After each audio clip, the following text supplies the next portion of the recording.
Welcome to another episode of The Black Surgeons. Today we have the one and only Dr. Milhouse. She is a urologist down in Chicago.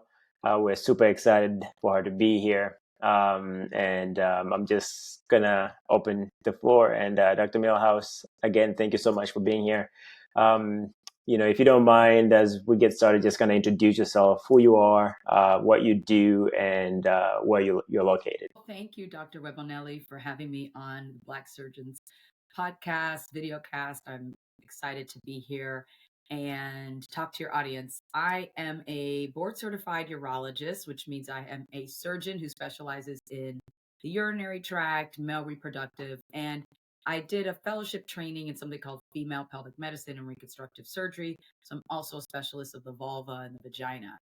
And I practice in Chicago. I'm proud to say that I own my own practice. I am the co-owner, co-founder of a practice in Chicago called Down There Urology. And we specialized in urologic care, sexual dysfunction, genital enhancement type things. I've been a urologist on my own for 10 years. Goes by really fast once you get out of training. I can't believe it. I trained in the University of Chicago, and have found my home here in Chicago, though I was originally born in Nigeria and raised in Texas, hook 'em horns. And yeah, I became a urologist. Maybe you'll get here. I won't spoil the Yeah, show. yeah. So to get started, tell us a little bit how you got to this point. I want to know a little bit more about where you're from. Maybe your background, your parents. You talked a little bit about Nigeria. So, you know, work, kind of through that journey. Where did Dr. Milhouse come from? This happened, yeah. Mm-hmm. Yeah, so growing up in a Nigerian household, we were all immigrants. I am an immigrant. I was born there, and my parents and my family came here when I was very young. We were, very much raised in the mindset of, attaining higher education, and education would unlock our future. And that meant that I saw myself as a doctor at a pretty early age. I didn't have any medical doctors around me. I had educated people around me. My father has a PhD in geology. My mom was a nurse. I didn't have any medical doctors. So, well, I saw myself as a doctor. I had no idea what doctoring was about. I didn't know anything about any specific specialties, really. And when I got to medical school, everybody was like chattering and saying, "Oh, I want to be this, I want to be that." And somebody told me, "Oh, I want to be a urologist." And I remember being like, "I don't know. What the heck is that?" I had never heard of a urologist, didn't know what that was. So I had to go home and Google it. And when I Googled it, I saw, pictures of older white men, men in general, and read, oh, okay, so it's like male reproductive system, urinary system, oh, surgeon. All of these things, none of these things resonated with me. I mean, I did not see myself as a surgeon at all. I figured I'm too awkward. And I just don't have what it takes to cut it. Like when I think of surgeons, I think of like really brainiac, um, no personality type people, and I just didn't resonate with me. Oh, and male reproductive, I thought, you know what? There's no little place for a woman here, especially a Black woman like me. Did not see myself in that at all. Crossed it off my list, and then was plugging along in medical school. And in my second year of medical school, we were given a lecture by a urologist, and I was packing my stuff up to go to skip out on the lecture. I was like, okay, this is already crossed off my list. Why do I need to stay, for this hour? And as I'm packing my stuff up, my friend nudges me, who's another Black woman in the class, saying, "Look at the speaker. She's a Black woman." And I'm looking at this Black woman who is the interim urology chair, Dr. Lanaine Westney, who's about to give us this lecture. And I had no idea. I mean, I was like, in my head, a light bulb went off like, what? Black girls do this? Oh my goodness. First of all, I was not about to be one of the few students who looked like her about to skip out on the lecture given by this woman. I'm about to sit down, even if I didn't care of anything she had to say. But I suddenly felt seen. I saw myself, and I was intrigued tremendously about how she became a urologist, about this field, about this specialty. And so that was my like introduction. That was my moment that and I then started shadowing urologists and found a specialty that was my home, essentially. I love what I do, love what I do, and would pick that specialty again and again. And so that is how I, became to be your favorite urologist. That is how it started, at least. Yeah. Wow. You mentioned a little bit about you didn't see yourself Mm. doing this, and you didn't feel like you were a brainiac enough. Are there moments, maybe in high school, in college, or in medical school that kind of created that fear for you? Why did you feel like that was the case? Yeah, that's a great question. I Mm, mean, because we are so often not represented in um, fields of higher education, in positions of seniority, um, that gives us an indirect message that we don't belong in those places. Okay, there's a subconscious messaging happening throughout the world to Black girls and boys that there is a place for them that is inferior to everybody else. Okay, and even growing up in a very empowered Black home, with educated individuals, you go out in the world and that message is loud. It is really hard to ignore. And so that was part of it. There's also this layer with being also a woman too, that women can't do what men can do. And surgeons, physicians for the longest were mostly men. Now we're seeing where it's half and half, maybe even slightly more women. A surgery is still very much a boys club. Okay, it is still very much a boys club, and so to then, as a woman, be in this boys club, the operating room was very intimidating, and so I just didn't. Even I just never. I think those messages are really really loud. That are delivered in so many ways as we are growing up in this society. And so that is, and when I thought about like, why don't I see myself as a surgeon? Why do I feel like I'm not smart enough to be there? I couldn't give you a tangible answer. I couldn't give you like a yeah. objective answer. You see what I'm saying? It was just this Yeah. feeling I had. I think sometimes it's almost, when you grow up in a society that has a certain picture of this Mhm. is how life is supposed to be. And so in your mind, it's almost in your subconscious, right? It's like I'm supposed to be doing this, right? Like, not to, for people who grew up in certain household, they're supposed to succeed, right? Mhm. But for some people of color, especially, it's almost like there's these many hurdles I have to go through for me to succeed. So it's not an automatic thing. And so I think sometimes that is part of what we have to go through to get out of that hurdle, which is not fair, to be honest, because it's like a mindset shift, right? And it's such a hard thing, and not everybody's able to go through that and get that shift. But this once you get that mindset shift is when you're like, okay, I belong here. Like, when you're in those meetings or when you're in the operating room, you're like, oh, like, I can do this. I mean, I'm actually better than some of these people. Like, I'm actually capable of doing this. And so once you start believing in yourself in that way, then automatically in your subconsciousness, I feel like that's when almost your heart, it's like your whole being is starting to like, okay, like, I'm supposed to be here. But it's a hard thing because, as you mentioned, it's like in your mind, it's like that's never, that was never a thing to you, you know? Correct.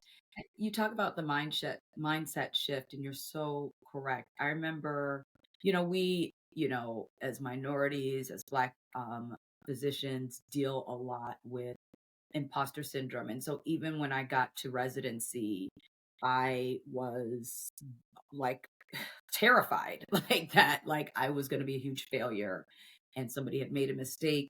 And I remember, I don't, maybe it was like later my second year in residency or early third year, probably third year, that I like a light bulb started to go off. Like these, my co-residents who were largely men, mostly white men, but men, I'm like, I'm not dumber than they. Like they're not they're not as a whole smarter than me.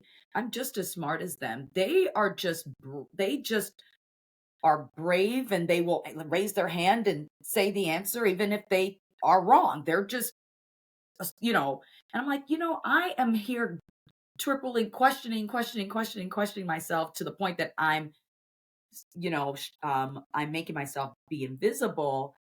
I'm gonna start to be assertive even if I'm wrong, And so I started to Mhm. realize like I need to assert myself in a way that I belong here. Like I belong here too. You see what I'm saying? You Yeah, talk about that belonging, and I think it's very empowering if you see yourself belonging in a place most of your life. You see what I'm saying? And so you yeah, feel empowered to do things. And we have to kind of get that, we have to cultivate that empowerment. yeah. So, that one day you were in that lecture, you saw this lady who looked just like you. You're like, huh, that's interesting. She's able to do these things. Um, take me through making that decision. It was like, you know what, I'm gonna be a urologist, and then after that, applying to residency and deciding in where to go to residency. How was that like, that process? So, I mean, when I had this pivotal lecture, I didn't immediately think I want to be a urologist. I did immediately think I want to see I she's a badass. I want to like see what she does. And then suddenly urology, which I'd crossed off, got into this um possibles. It got back into list of possible things. Okay. It had been crossed off, but now it got back into list of possible things. And so what I did then was I reached out to her and this is a million years ago. So I had to like, do a little bit of digging to find her email. He reached out to her. And the great thing about urologists is we're pretty social people and we like people to be interested in what we do because we like what we do. And so there was an immediate like, oh yes, of course.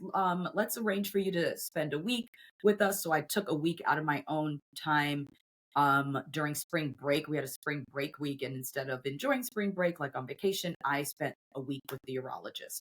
And that was my very first time with urology. My school did not incorporate urology as a part of our experience. So you could go through the whole 4 years and never have ever even met, talked, or anything to a urologist. And so I had to cultivate my own urology experience. Within that week, I really started to like it. Then by that week, I was kind of like, oh yeah, I think I found what I'm I I'm called to do. And so then I reached out to a urology resident, and um this urology resident was so kind to me. I knew nothing, was so kind to me. And I was like, how does one be match in urology? And so she just walked me through the process. Hey, it's an early match. Hey, you should probably try to get on research. Hey, you need to do away rotations. Um, you know, this and that, like the fundamental logistical stuff that where you go from, hey, I want to do this to, hey, I'm actually like, these are the actual steps to be a competitive candidate. Um, and I saw sorry, I have to say this sentimental story. So I Yeah. saw this urology resident um, recently last year at a conference. It was a conference, our national conference. And I hadn't seen her, like I literally hadn't seen this urologist who was a resident then since I left medical school. And so I found her, I saw her again, and we embraced and I cried and I told her how much she did for me, and just helping me get there, and she was so touched, and she was like, "Oh my," it was a beautiful moment. Somebody That's took pictures amazing. of it. It was so beautiful. So, Wow. anyway, it's the little things, she took her time to, like, really just tell me how to do these things. So I did away rotations. I got in on research at my school. I, and I was fortunate enough to, I applied wide and large, and went on interviews. And to answer your question about like residency and finally getting into University of Chicago residency, when I was figuring out what residency to like where to go for residency, somebody gave me some good advice. They said, "You wanna go where you aren't, bored at work. You need to be working, okay? You need to have a lot of experience, so you need to be working. You wanna go to a place that's busy, all right? You also kind of ideally wanna go to a place where when you're off of work, you don't have to go far to have fun, okay, to relax." Mm-hmm. And so for me, location was important. I did not wanna be in the middle of nowhere. Um, I was a single woman too, and so I was like, I need to be and I wanted to be in a urban type of setting. I wanted to be at a place that had a diverse urology experience, where the residents seemed like they worked hard, but they weren't. Um, it wasn't, they weren't burnt out to oblivion. And so when I interviewed at University of Chicago, the residents seemed happy. They just had this, like, happiness about them. And I watched the residents, like, every interview I went on, I watched the behavior of the residents. Yeah. Okay. And that was a window into like, this is your next 6 years, what your life will be like. Okay. This is a lot of time in your life to be miserable or to be not miserable. Okay. I Yeah. chose to not be miserable. And so that really made a difference. Like it was the attitude of the residents at University of Chicago that made it feel like it was going to be a good home and Mm-hmm. training for the next 6 years. And I'm so glad I made that decision because that was exactly my experience. Nice. You highlighted on, somebody being there for you and showing, all the steps and what you needed to do. Can you talk a little bit about the power of mentorship? For me to be where I am today wouldn't happen if there weren't people who showed me the way. Um, can you highlight on some of the important mentors in your life and what they have done to get you where you are right now? Yeah, I mean, there is no textbook, there's no, handout, there's no way for us to know how do we actually get to the places that we want to get to. And especially because medicine and specialties like ours are getting more and more competitive, mentors have always been, but more now more than ever are paramount. Like I don't know a single person who wasn't mentored into where they are. I don't. Um, and it's great to have mentors that look like you, but you don't have to have mentors that look like you too. The resident that I'm referring to did not look like me. Okay, there I have mentors that are I have mentors that look like me. I have mentors that don't look like me. Okay, what they have done for me is to give me insight not only into their experience, they may have helped me um help me get in a door that might have been remained closed for me. You see what I'm Yeah. saying? By the Yeah. power of, of their connections. Absolutely. It pays to be a good person. It pays to be nice and respectful to everyone because they will remember how you made them feel. And so having those relationships with the mentors allowed my name to at be brought to the table in discussions that probably would not have been wouldn't have been there. And so they practically speaking, they help us to get to our goals, but they can also create new opportunities that we would not even have imagined. Yeah. Especially in the day and age where, there's so much things going on online and everything, just having that human connection on people who you actually, know, and they can vouch for you and say a word for you, I think it's so valuable. And so that, Immensely valuable. yeah, yeah. I'll give you an example. I have my own practice in Chicago. I Northwestern Urology is a huge academic place, and they traditionally do not affiliate with private practice urologists. If you want to be a part of Northwestern urology department, you have to be Northwestern. And I reached out to see if I could be a part of the department. Northwestern Mm, is like literally in the backyard of my practice. And the first thing the chair tells me he did is he called one of my former attendings at University of Chicago, who he's mm, friends with. And he oh. was like, "So what's the deal with her?" And my attending was like, "She's amazing, one of the best residents we had." I don't know exactly what he said, but whatever he said, "She's incredible." Da, da, da, da, da, da, da, da. Whatever he said, the chair of Northwestern Urology was department chair was like, "I you would be a valuable part of our department. Let's create this relationship." And he said a joke that was funny. He was like, I secretly hope your practice fails and you just join our department permanently."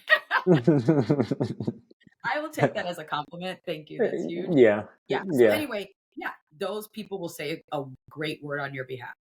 yeah.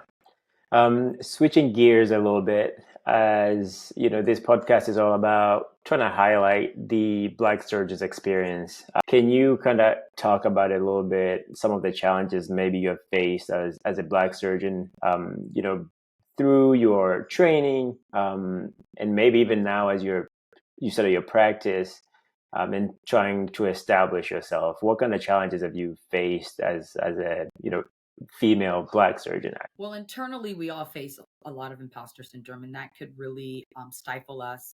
And we have to recognize that imposter syndrome is something that is very commonly shared. I still have it when I'm asked to publicly speak at conferences. That's when it comes out the most. So having to deal with that from an internal standpoint. Externally, there's microaggressions abound. Okay, there are microaggressions that you will um, have to deal with from patients, from attendings and people, teachers that are above you, from co-residents potentially, from other healthcare allies like the nurses or whatnot. There is definitely, we could talk about a whole podcast about the gendering between, like, nurses and female residents. There, in particularly in surgery, the operating room can be a particularly hostile environment. It is very hierarchical in the operating room. Um, there are individuals that have been there for years and years and years that feel like it's their territory to claim and state. Um, there are there are comments and jokes that are said that that are completely inappropriate and offensive, that are tolerated in the operating room. Um, um, so navigating that environment is huge, huge. Um, and then feeling and a sense of, I have to be better than everybody else. As a woman, as a Black woman, I have to be better. I cannot be like Brad and them. Okay, I Mm-hmm. have to show up a little earlier. I have to um do work harder, stay later, all of these things. um and then as I became graduated and became an attending and my own independent thing, it the microaggressions continued. They don't go away just because you become the boss. You're still subjected to them from colleagues, from patients, from staff, etc. Um, and figuring out a way to assert yourself as a woman surgeon. As soon as you do assert yourself as a woman surgeon, You are often labeled a problem maker, navigating that. Oh, being palatable enough, but assertive enough, that whole thing. And then, particularly for my situation, stepping out into uncharted territories as starting my own practice, which like is not unheard of, but extremely rare in urology and most of medicine. And so defying the traditional way of things and not listening to what others would say, and even my own head, changing my mindset and believing that I can do this can be Mm. successful. Yeah. So those that's that's a huge summary of a lot of different parts of the journey. Yeah. Um, can you highlight a little bit as far as, your practice, talking about you had to go out and start something that's your own. As you said, that's a challenging thing to do. Any advice for somebody who is finishing off residency, and is seeing all these big healthcare almost companies, right, that are creating things, and there's opportunity for employment, but they've also had a dream of creating their own thing. What advice would you have for that kind of individual? Um, First, I would say that you can do it. Okay. Healthcare is moving in a way that both patients and physicians are tired of the system. Okay. And so there is a space for independent physicians who want to create a healthcare environment, a way of treating patients that gets back to like the patient doctor relationship and honoring that. And I think that's where we're seeing a lot of this independent, now private practice physicians moving towards. It is it is a lot of work, but we can do hard things. We have you If you have already gotten and through residency, you have done probably the hardest thing that you will do in life. That was a huge mindset change. Like, we can Yeah. do hard things. We can and should be business savvy. We should protect our name. We should, even if you don't have a brand, you should see yourself as a brand, that you should protect know your value, because you are extraordinarily valuable. Okay. Extraordinarily, even right out of residency. Okay. For training. Know your worth, know your value, and protect your brand fiercely. Don't let somebody own you completely. Okay. And that's whether you decide to do what I did or stay within a hospital system. All right. I think we are slowly learning that we doctors have been very risk averse, and we have been very naive, very naive when it comes to the business sense of things. And we can't be that way anymore. Whether you are in a hospital employed, um, or large network import, or independent like me, you cannot afford to be naive when it comes to business of medicine. And you need to really understand your worth and that sort of stuff. So it can be done. There's a lot of us out there that are doing it. I had no business background, Mm. zero. If I can do it, you can do it. I had zero business background. How Uh, did you kind of help yourself learn all those things? Did you go to business school or just kind of learn on the fly?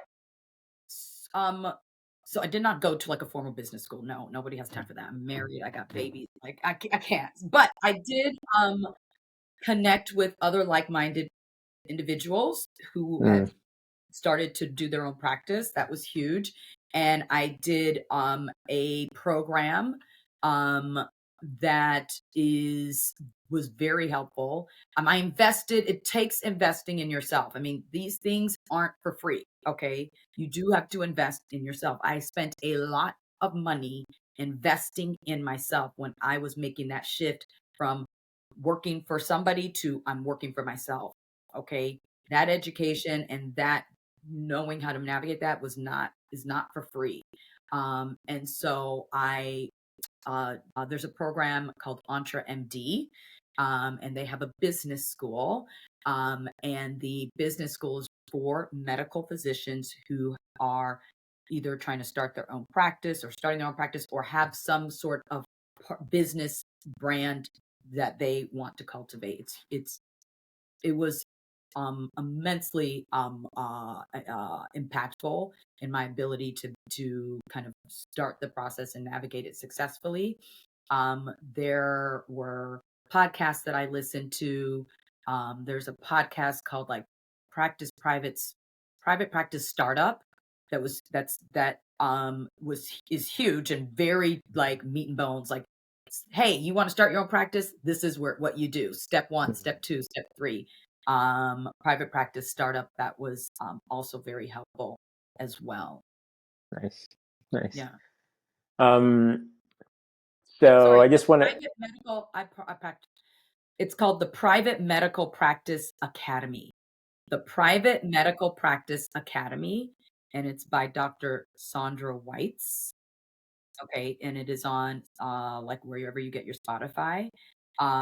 So the private practice, and then Entra MD, it also has a podcast. They have a free podcast, which will have you hooked have you hooked for sure. Mm, Um, but then if you join, Dr. Una is the creator of the Entra MD, who is a mhm. very business savvy, profitable, physician and entrepreneur. Shout Nice. out to Cool. Dr. Una. Well, thank you so much for all that amazing advice. I was just over here writing down all those things, but I guess I have the recording, so I can always go back to it.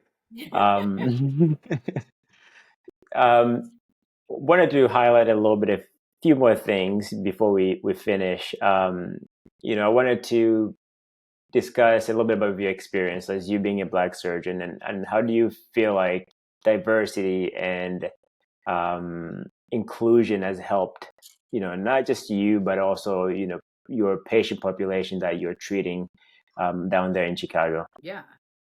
I recently posted this on my Instagram. DEI has become an insult, a dirty word. It's the new N word, in my opinion.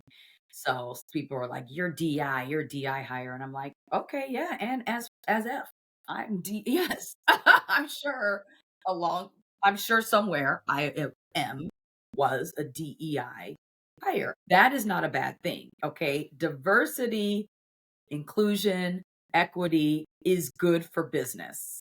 Okay, that's the bottom line. In multiple industries, we know that DEI is good for business in medicine. All right. Multiple studies have shown that diverse physicians are better equipped to care for a diverse population. Okay. Um, Counties that have more Black doctors have better life expectancies for those Black patients. Okay. Patients tend to have better outcomes, um, especially ethnic minorities when they have physicians that look like them. Um, the you know Diversity isn't just ethnicity; it's gender. Women surgeons tend to have better outcomes. Patients of women surgeons tend to have better outcomes. There's so many examples of where diversity the helps patients in medicine. There are examples of where diversity has helped other business sectors. Okay, so it's bottom line good for business. It has become a political. It is simply because of racism, and white fragility and all of these other things. It's become political, simply because of that. So for me, it's benefited me in being able to serve uh, in places that I wouldn't may have not have served 40, 50 years, been had access to 30, 40, 50 years ago. Yeah.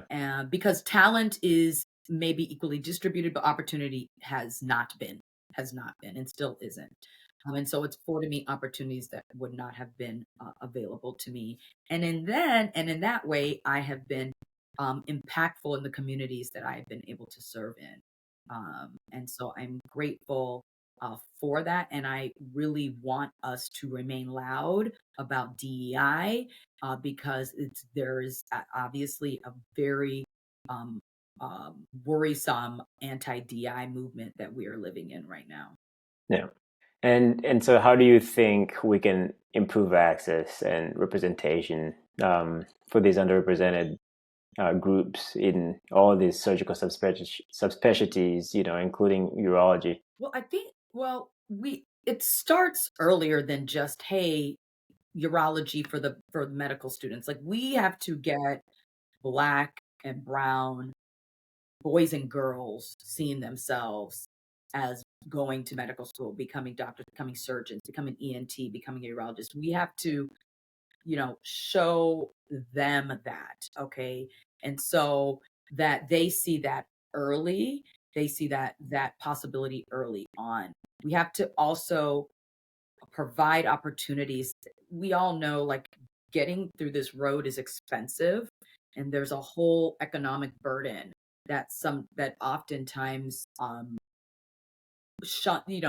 that can be a big roadblock for people. So we have to create economic opportunities that people that opens doors for those that would otherwise not afford it. Um, we that are privileged, you and I, that are privileged to be in the positions we are in, need to be looking backwards and pulling our communities up. And part of that is advocacy, being talking and sharing our stories and being these voices and being public on social media and the internet. And then part of that is, doing the work to talk to the community and figuring out what it is tangibly that they need to um, to help the pathway, help that pipeline. Well, I think that's definitely is one of the reasons why we're doing this, is to highlight that things, it can be done, but at the same time, my hope is that these kind of venues would help provide mentorship, hopefully provide some kind of access to resources that would help people to get medical education, hopefully, for free at some point. But those are all big goals that we have, but I agree with you. I think one of the biggest challenges, for me myself, was like, how am I going to afford this? And loans are there, but I think it would be great to go through this without being in debt. Yes. So I think it's doable, and we just want to encourage everybody. Like it's definitely possible, and if this is your passion, if this is what you want to do, definitely go for it. And there's a lot of support out there. Before we finish, I want to ask you one more question. What's been the most rewarding moment of your career so far? Trying to decide whether it's the patient's, it's like a tie. Mm, you can do both. Yeah, I can do both. Okay, so it's the patients that I think I've done something that seems minor, but they are like, changed my life. You've given me my life back. I hear this and I still am like humbled and by that. The work that we do matters, even if I do a lot of quality of life stuff. So I'm not necessarily like curing cancer and, you know, fixing heart problems or whatever. But the work that we do, no matter how small it may seem, is a big deal in somebody's life, in the individual patient's life. So those are extraordinarily rewarding and really give me a lot of energy. And then the other side of that is the individuals who have become, especially uh, um, Black men and women, um, who have become urologists because of me. Yeah, 'Cause- and yeah. and I'll like meet somebody at a conference or somebody every match day. I'll get one or two like DMs or messages like, "Hey, I just want to let you know, Dr. Milhouse, you don't know me, but I just matched in urology, and it was seeing you on Instagram or on YouTube or whatever." Wow, Da, da, da, da. That really was the first like reason why I became interested, and I just wanted to let you know that. And oh my God, I that's mean, amazing. amazing, Yeah. amazing. So both of those really go a long way. No. Well, again, thank you so much for making the time. For anybody who is interested on, following you or just seeing how you're doing and where you're located, how can they find you? Absolutely. I am big and loud on Instagram as Dr. Milhouse, and that's with one L, DrMilhousc. I am also on YouTube at Down There Urology. I am on Thread. I don't do TikTok and we don't do X anymore. We do Thread as Dr. Milhouse, and on as well as TikTok as your favorite urologist. If you Google your favorite urologist, you will find all of these venues that I'm at. And if you're in Chicago, I am in Chicago. Down There Urology is the name of the practice. Easy to remember, Down There Urology. So yeah, that's where you can find me. Nice. Thank you. Just to plug, I love following you just because of how much education content you provide. You're very open, and I just think that's so valuable for our community, especially in an area that you're practicing in down there. And so we're not very open about it. And I think you do an amazing job of just kind of providing content. People, feeling like, okay, this is just this black box. This is normal things. You can have these health issues, and I can be open to go to my doctor and share that with you. So, thank you so much for doing that, for just for your specialty and being there online and being open, because it's not an easy thing to be open like that. So I appreciate you. Thank you. Thank you so very much. I will say one last thing. I'm so open that my parents, particularly my dad, is like, yeah, let me tell you. Okay, this is where I have to draw the line, Dad. Like, I don't want to hear about you. I will give you I will help you find your own urologist. But yes, I've become so open that my, traditional Nigerian father is now, sounding the alarm on things that we should all be talking about down there, about sex, about genitalia, about all of that. So I think we're gonna have to have you back on the podcast to talk about a little bit more. That should be a whole other topic, you know? definitely. Yeah, there's a lot of stigma on there, so I think we're gonna have you back at some point. Yeah. Yes. So, Yeah. alrighty. Well, don't want to take too much of your time. Again, thank you so much. Nice meeting you. And, and have an amazing day. I'll keep you updated about everything. Perfect. Thank you. It's been a pleasure. All right. Appreciate it. Bye.